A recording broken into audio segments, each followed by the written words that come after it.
Era sábado, e Jesus estava em Cafarnaum ensinando na sinagoga, conforme Marcos fala ali no seu capítulo 1, do verso 21, e também Lucas capítulo 4, verso 31.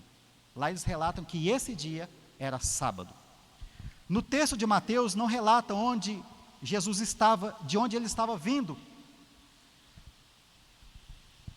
Porém, fala que ele foi até a casa de Pedro, quando nós observamos lá.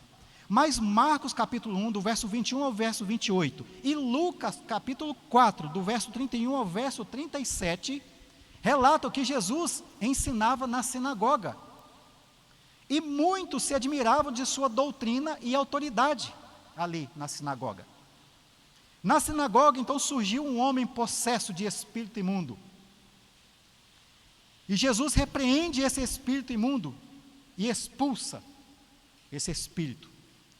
Todos então ficaram ali admirados e comentavam entre si sobre a autoridade e poder de Jesus em expelir demônios e os demônios lhe obedecer.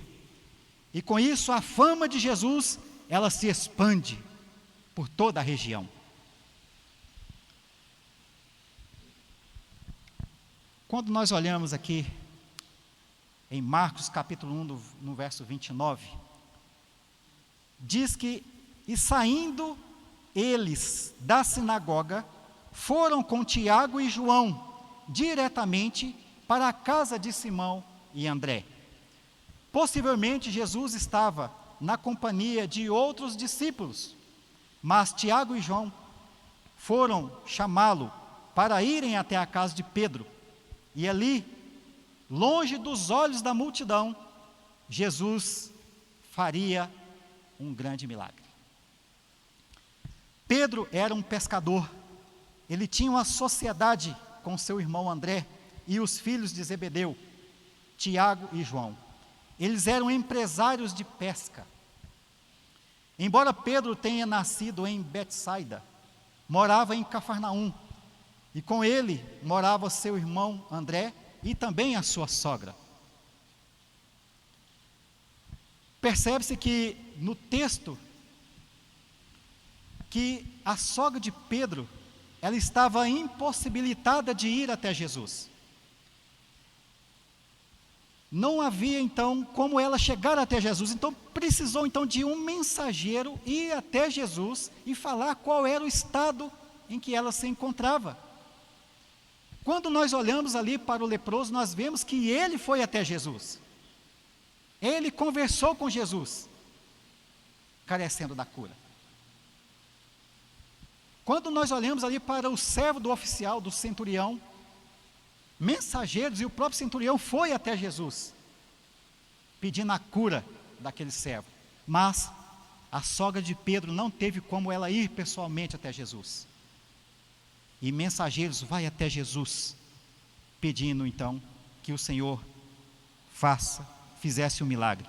Em Lucas capítulo 4, verso 38, relata que a sogra de Pedro achava-se enferma, com febre muito alta. Mateus e Marcos não relatam o detalhe de uma febre muito alta, mas Lucas, por ser médico, ele faz esse relato.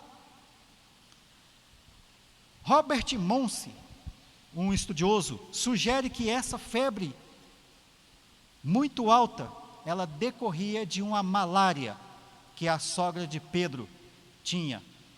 E era então uma malária, uma febre muito comum naquela região. E com isso, pode-se pensar o seguinte, meus amados: quando nós olhamos aqui para essa situação da sogra de Pedro estar enferma, nós podemos então pensar o seguinte: será que crentes adoecem? Crentes ficam enfermos? Algumas denominações dizem que crentes não ficam doentes, e que se porventura isso acontecer, simplesmente eles não aceitam ou eles determinam que essa doença vá embora. E com isso eu gostaria de trazer aqui neste momento alguns personagens bíblicos que passaram por situação de enfermidade. O que dizer então de Eliseu, o profeta, padecendo de enfermidade que haveria de morrer? O que dizer de Eliseu? E ele morreu, como relata em 2 Reis, capítulo 13, verso 14. Ele, um profeta, estava enfermo e morreu. Ezequias adoeceu de uma enfermidade mortal e ele deveria pôr em ordem a sua casa, porque ele iria morrer. Mas Deus viu o choro desse homem, ouviu a sua oração e acrescentou a ele mais 15 anos. Mas depois ele veio a morrer. Dorcas adoeceu e veio a morrer. Mas Pedro orou em favor dela e a vida retornou a essa mulher. Está em Atos capítulo 9, do verso 36 ao verso 37.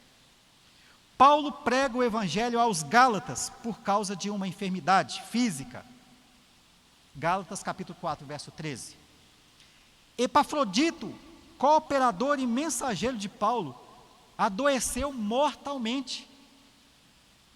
Paulo orienta Timóteo a beber não só água, mas também um pouco de vinho por causa do estômago e das frequentes enfermidades que ele tinha. Trófimo, cooperador de Paulo, estava doente em Mileto. O que dizer então desses personagens? Certamente, crentes adoecem. Crentes passam também por enfermidades. O cristão adoece e a sogra de Pedro estava enferma. Jesus foi até ela para realizar ali o milagre. E o texto diz que Jesus viu a sogra de Pedro acamada com febre. Jesus, ele chega então àquela mulher, diante dela, diante daquela mulher, e certamente ele tinha algo maravilhoso para fazer na vida dela. Jesus tinha um plano na vida dela. Jesus tinha algo maravilhoso ali. Jesus vai até ela e a encontra acamada. Cristãos certamente adoecem, meus amados. Eles não estão isentos de enfermidades, mas basta saber se esta enfermidade que sobrevém sobre o cristão, se ela tem ali algum ensinamento pedagógico, ou se ela simplesmente veio de alguma forma sem nada a ensinar. Alguns não aceitam a enfermidade, simplesmente determinam que ela vá embora. É claro que nós não gostamos de ficar doentes e enfermos, queremos então ter a nossa saúde plena, mas nós, quando nos encontramos num estado desse, precisamos ter a humildade de pedir a Deus que nos cure, mas que não determinamos a cura dessas enfermidades. A nós, simplesmente nos compete nos debruçar diante do Senhor e pedir que Ele cure a nossa vida. E cabe a Ele curar ou não, porque Ele tem o propósito em tudo que acontece em nossa vida. Em segundo lugar, esse texto vem nos ensinar, no verso 15, é que a autoridade de Jesus restaura servos, curando de suas enfermidades, para retornar ao serviço. Aqui nós podemos observar que Jesus restaura a vida daquela mulher, e ele tinha um objetivo na restauração. E tudo isso era segundo a autoridade de Jesus, em restaurar e restabelecer a saúde daquela mulher. O texto diz assim: então tocou-lhe com a mão, e a febre a deixou. E levantou-se, e passou a cuidar dele. Veja o resultado da restauração da vida daquela mulher. Mateus diz que Jesus a tomou pela mão. Marcos acrescenta o fato de que Jesus, ao aproximar-se, tomou-a pela mão. Lucas oferece um outro detalhe. Ele diz que Jesus inclinou-se perante ela. Mateus e Marcos dizem que logo que Jesus a tomou pela mão, a febre a deixou. As curas de Jesus, elas eram instantâneas e completas. Lucas diz que Jesus repreendeu a febre e ela deixou aquela mulher. Nenhuma enfermidade, ela pode resistir à autoridade de Jesus. Quando nós olhamos aqui, meus amados, para Mateus, desde o capítulo 8, verso 1, até o capítulo 9, verso 34, Mateus faz uma coletânea aqui de milagres, onde ele quer demonstrar a autoridade de Jesus, de curar, de expelir demônios. Ele demonstra a sua autoridade. E todos que leem estas passagens perceberão que Jesus, ele tem autoridade sobre todas as coisas.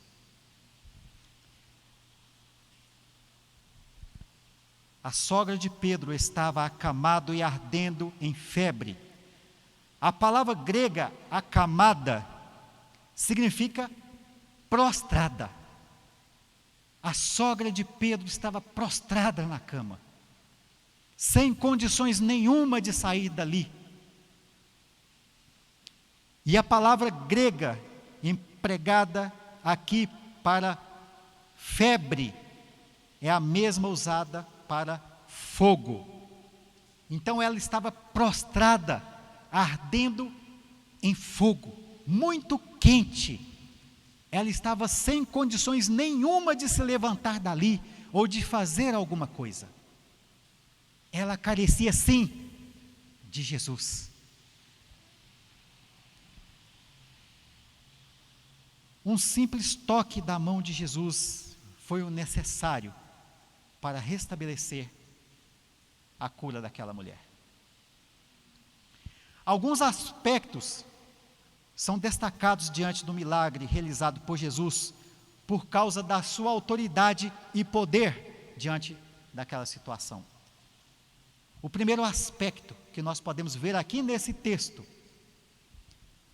é que a cura, ela foi imediata. O texto diz que a febre a deixou. As curas realizadas por Jesus foram instantâneas. O cego enxergava imediatamente, o surdo passava a ouvir imediatamente, o aleijado passava a andar imediatamente, os demônios eram expelidos imediatamente.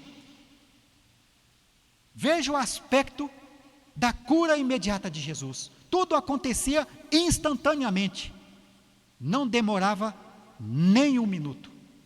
Tudo acontecia instantaneamente. Um segundo aspecto em relação à cura realizada por Jesus é que a cura, ela era completa. Nós vimos então que ela era imediata, acontecia rapidamente. Em segundo lugar, a cura, ela era completa. Logo, o texto diz que logo ela se levantou. Jesus tocou naquela mulher e logo ela se levantou. A sogra de Pedro não ficou aguardando nenhum tempo a mais para melhorar, para depois ela se levantar e servir a Jesus. Imediatamente ela se levanta e passa a servir o Mestre. Um terceiro aspecto que o texto mostra aqui é que a cura foi permanente. Percebam, meus amados, a cura foi imediata, a cura foi completa e a cura foi permanente. Imediatamente depois da cura, ela passou a servir a Jesus. A sogra de Pedro não só se levantou após a cura, mas também passou a servir o Senhor Jesus. Ela passou a servir o grande mestre. Ela passou a servir aquele que é o Senhor da sua vida. E isso é um grande milagre que o texto nos revela. Ela se pôs a serviço do Mestre e de todos aqueles que estavam junto do Mestre. Ela estava livre para servir. Nada impedia aquela mulher de servir ao Senhor Jesus. William Barclay, ao citar uma parábola com relação a algumas pessoas que recebem dons depois de serem curadas por Jesus e estar livres daquelas enfermidades ou daquilo que atrapalhava a sua vida de servir a Jesus. Então ele conta uma parábola que após as pessoas serem livres das enfermidades, de alguma coisa que atrapalhava a vida delas, elas deveriam servir a Jesus. Mas essa parábola que William Barclay conta é justamente o contrário.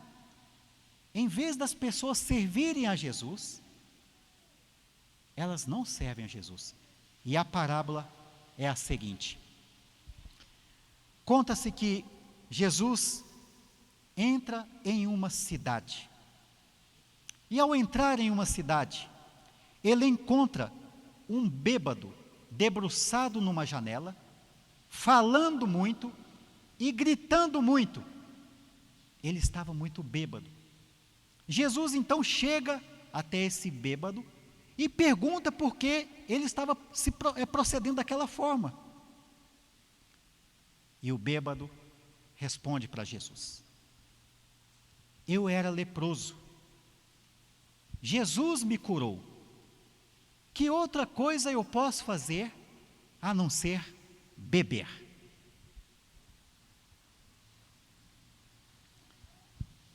Jesus continua a sua caminhada na cidade. Um pouco mais adiante, ele encontra um jovem, e esse jovem estava seguindo uma prostituta. Jesus então chega perto desse jovem e pergunta: por que você está seguindo esta mulher? Aquele jovem responde para Jesus: eu era cego, não enxergava nada, mas Jesus me curou. O que mais eu posso fazer a não ser seguir essas mulheres?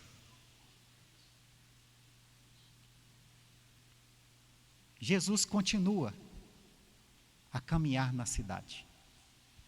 E ele então encontra um ancião deitado ali numa rua. E esse homem chorava muito. Chegava a incomodar até as pessoas que passavam na rua.